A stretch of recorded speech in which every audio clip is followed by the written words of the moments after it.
Bonjour à tous, j'espère que vous allez bien. Bienvenue sur La Demoiselle au Pivoine, chaîne où l'on parle parfum et littérature. Et vous le voyez, on se retrouve aujourd'hui pour mêler non pas la littérature et le parfum, mais la musique et la parfumerie avec la marque L'Orchestre Parfum.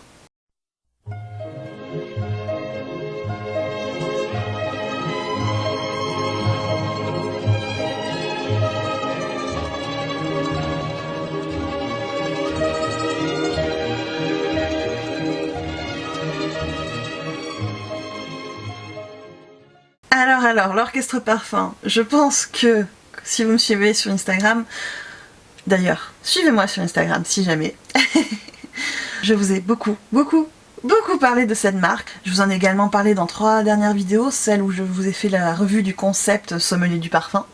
Ensuite, je vous en ai parlé également sur mon dernier haul bêtises parfumées, et entre temps, on avait découvert ensemble le magnifique Ambrocello que vous voyez juste ici. C'est une marque pour laquelle j'ai eu dernièrement un gros coup de cœur.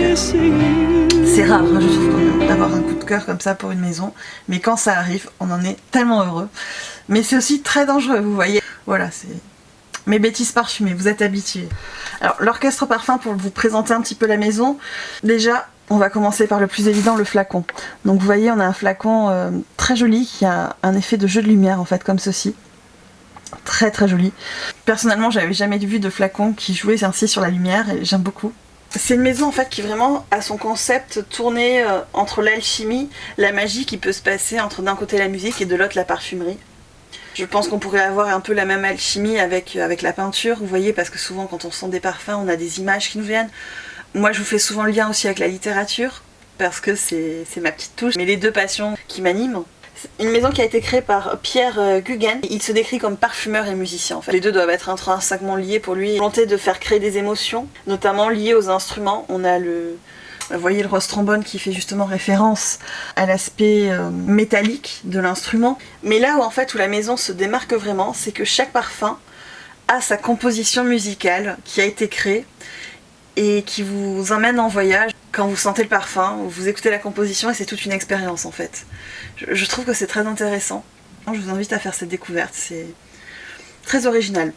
Quand j'ai commandé mon flacon d'Ambrocello, j'ai reçu ce kit d'échantillons que vous voyez là. Néanmoins, moi j'avais dedans rose trombone que j'avais déjà et il me manquait 2 autres échantillons pour découvrir la gamme complète.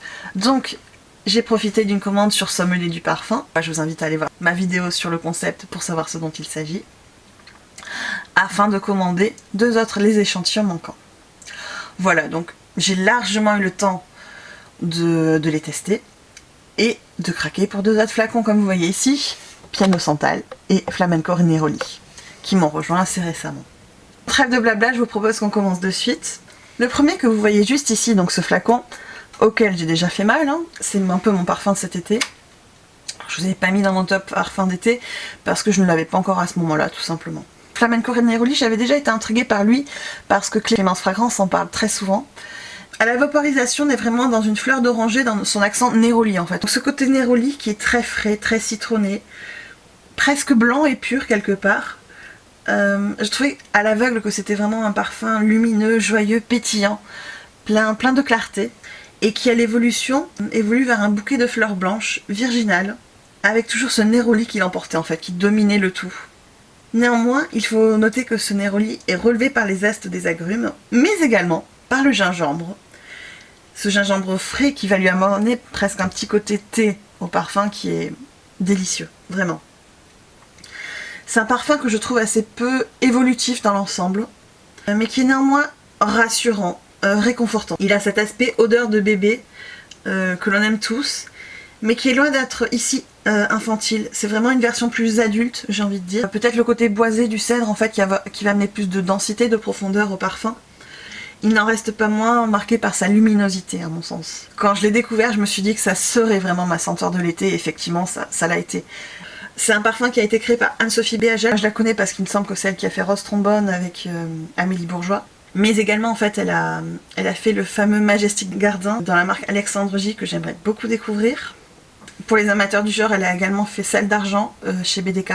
Elle a travaillé également 2 fragrances pour Frappin, IF by RK et Nevermore. La colonne précieuse chez La Manufacture dont je vous avais parlé dans ma wishlist. Vous voyez, c'est un nez qui est quand même assez prolifique, hein, mine de rien. Pour revenir sur Flamenco Neroli, je voulais juste mentionner que la première fois quand je l'ai testé, vraiment quand j'ai fait mon test à l'aveugle, c'était une journée où il faisait très très chaud. Il y avait vraiment cet aspect Neroli fleur blanche qui s'était développé, vraiment ce côté bébé, frais. Et à l'inverse, quand je l'ai testé par temps plus froid, c'est plutôt le côté thé qui l'a emporté, thé au gingembre, comme quoi selon les températures ou peut-être notre ressenti, notre envie de sentir telle ou telle note tel jour, on va se focaliser plus sur un aspect ou sur un autre. On va poursuivre avec Electro Lemonade, que je n'ai pas en flacon, mais je l'aime beaucoup vraiment. Il va rester dans un coin de ma tête, je pense. C'est une odeur de citron à l'envolée, vraiment bien marquée. Le développement est beaucoup plus tourné vers la bergamote. On est plus dans l'esprit agrume, une pointe amère, mais qui va devenir un petit peu sucrée. Plutôt juteuse, c'est la mandarine. Et le tout est enrobé par la blancheur et la délicatesse du Neroli. Vous avez une petite pointe aromatique et le pétillant de la rhubarbe, son acidité qui apparaît.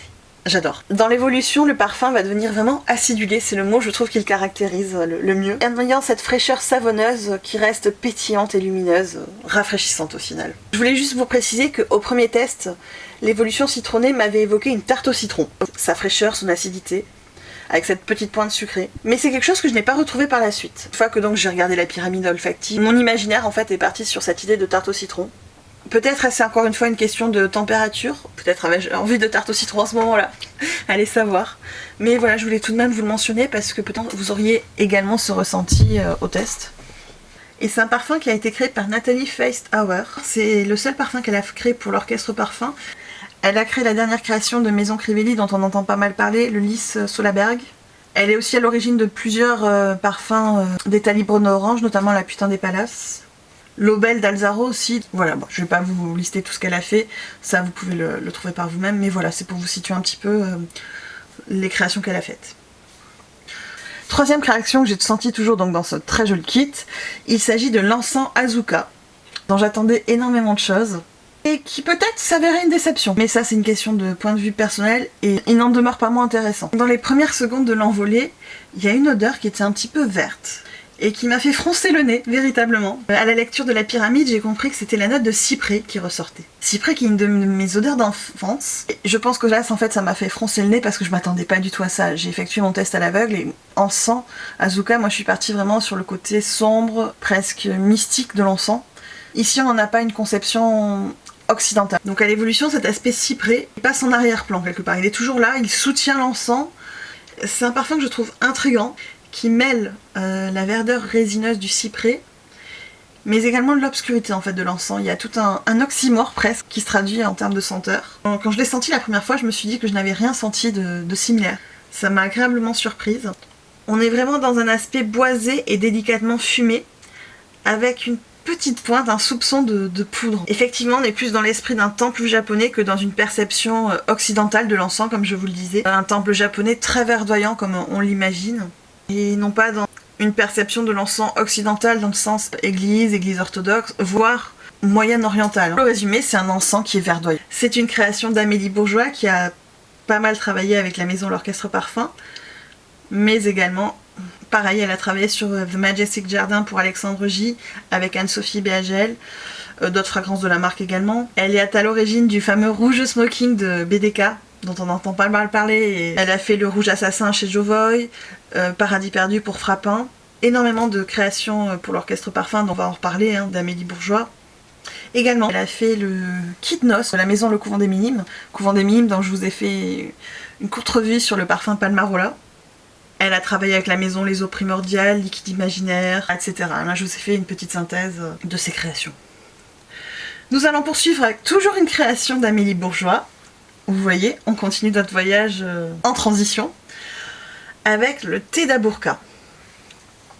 Alors, le thé d'Abourka, à l'envolée, pour moi, c'était vraiment un thé noir bergamote, mais aromatique. Il y avait ce côté fumé du samovar russe. Je pense que c'est la bergamote qui m'a donné cette image. On est tourné vers le pétillant et l'amertume de la bergamote, qui est contrasté par un aspect fumé. Vraiment, je trouve que c'est très marqué. Peut-être le côté fumé du thé, mais presque boisé au final. J'ai beaucoup aimé cette envolée. Néanmoins, l'évolution correspond moins à mes goûts, que moi je pourrais porter en tout cas. La fragrance se fait en fait beaucoup plus boisée, justement avec un aspect plus masculin dans ma perception. Avec en filigrane un aspect liquoreux qui reste bien présent. On aurait presque une sensation de fruits trop mûrs, vous voyez, de prunes liquoreuses. Voire pourquoi pas un aspect plus aftershave pour homme. Donc celui-ci, c'est celui qui m'a le moins parlé. J'aimais beaucoup son envolée, mais l'évolution ne correspondait pas à mes goûts. Néanmoins, je pense qu'il peut plaire à beaucoup d'entre vous. Nous allons poursuivre avec Bouquet encore. Bouquet encore, je pense qu'avec Electro Lemonade, c'est un de ceux qui pourrait sensiblement rejoindre ma collection, mais pas tout de suite pareil.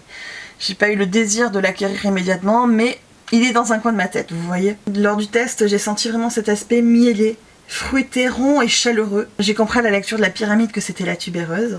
Il y avait une certaine volupté en fait qui enrobait l'ensemble, la vanille évidemment, et j'ai beaucoup aimé. L'évolution reste assez sur la même lignée, voilà, c'est assez peu évolutif au final. C'est ce qui fait son charme aussi pour le coup. À mon sens, c'est vraiment un parfum de vamp, entre guillemets, vous voyez Jessica Rabbit, pour vous situer, parce qu'il est très séducteur au final hein, comme parfum. C'est vraiment une tubéreuse mielée, fruitée, un peu gourmande. Et à noter que la tubéreuse, ces derniers temps, a tendance à m'écœurer. Lorsque j'ai fait mon test, là au contraire, je la trouvais très cajoleuse, très enjôleuse, elle assume séduire. Donc pour moi, c'est une tubéreuse qui est gourmande, mais pas écœurante, vraiment une très belle découverte. C'est une création de Pierre Constantin Guéros, qui a fait également le Myrrhe Carmin de Givenchy, que j'adore. Il a fait l'Ambrocello, celui-ci dont je vous avais fait la revue. Et il a fait également pas mal de créations chez Carolina Herrera. Nous allons poursuivre avec le superbe, magnifique Piano Santal qui a sa petite réputation. Clémence également en parle très souvent et je comprends pourquoi. Vous dites que si je l'ai en flacon, c'est que il a fait vibrer mon petit cœur. Je l'ai acheté avec les 20% pardon, chez Sens Unique. À l'envolée, vraiment, j'ai pris une bourrasque de boîte Santal. Magnifique. Il y a cet aspect boisé qui s'arrondit très rapidement. Le Santal va se parer d'une robe crémeuse et lactée comme on l'aime, mais également une pointe poudrée. C'est un coup de cœur. Je l'ai résumé ainsi, pour moi c'était un coup de cœur au premier test. Un parfum qui m'a évoqué souplesse, volupté, quelque chose d'assez charnel quelque part. Une senteur de peau sublimée, poudrée, presque sensuelle. Il est dingue, tout simplement. Je comprends son succès parce que vraiment, il le vaut. Alors il a été créé par monsieur Jean-Jacques, qui est le parfumeur en fait de la maison Caron. Je crois qu'il a fait que celui-ci hein, dans la maison de l'orchestre parfum, mais quelle création superbe. Et je sais qu'il a pas mal lu ses adeptes sur Instagram celui-ci. Nous allons finir ce tour d'horizon avec Cuir Cora. À l'envolée clairement du cuir, c'était une évidence. Un cuir un peu rêche à l'envolée, mais on perçoit de manière sous-jacente des fruits un peu confits, avec une pointe d'épices florales, un côté aromatique. À l'évolution, le cuir est toujours là, mais comme une structure générale, en fait, une impression d'ensemble. En revanche, les fruits confits, voire liquoreux, et j'insiste vraiment sur ce point, sont omniprésents. On est dans quelque chose de très sombre, un peu fumé, avec cet aspect râpeux du cuir, mais qui est assoupli en fait par ces fruits alcoolisés et la densité et la profondeur des résines. J'ai beaucoup aimé le sentir sur touche et je l'imaginais parfaitement bien porté par mon homme. Celui avec lequel j'ai découvert la maison, et je pense que vous en doutez si vous me suivez un minimum, c'est bien sûr mon magnifique Rose Trombone que j'adore. Je l'ai énormément porté hein, quand je l'ai eu. Là je me suis un petit peu calmée depuis. C'est magnifique jeu de lumière. Je trouve ces flacons vraiment superbes. Il n'y a pas d'autre mot. J'adore. Alors Rose Trombone, je vais quand même essayer d'être synthétique parce que je vous en ai déjà parlé, je veux pas que ce soit trop redondant. Auquel cas, je vous invite à aller voir ma vidéo Sommelier du parfum, où je vous avais présenté le concept et c'est là où je vous ai présenté donc ce magnifique flacon. Rose Trombone, pour moi, c'est vraiment une rose un peu sucrée dans le départ, qui m'a évoqué, quand je l'ai senti à l'aveugle, Rose Omeillade d'Atelier des Ors. On n'est pas du tout sur des dupes, hein, vraiment pas, mais j'ai perçu comme une filiation. Vous savez, quand vous sentez à l'aveugle, de suite votre cerveau fait des liens, pertinents ou pas d'ailleurs, hein, mais c'est en tout cas ce qui nous parle. Et il y avait en même temps une note un petit peu plus fraîche, presque mentholée. Je sais pas pourquoi j'ai eu cette image de menthe, et j'ai compris à la lecture de la pyramide olfactive qu'au final c'était la note de poire en fait qui m'évoquait cette fraîcheur, un peu sucrée justement.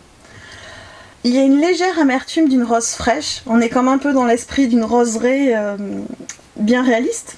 Et en même temps, la rose va s'habiller de manière un peu plus liquoreuse, presque spiritueuse, mais c'est vraiment subtil, avec un côté presque métallique quelque part.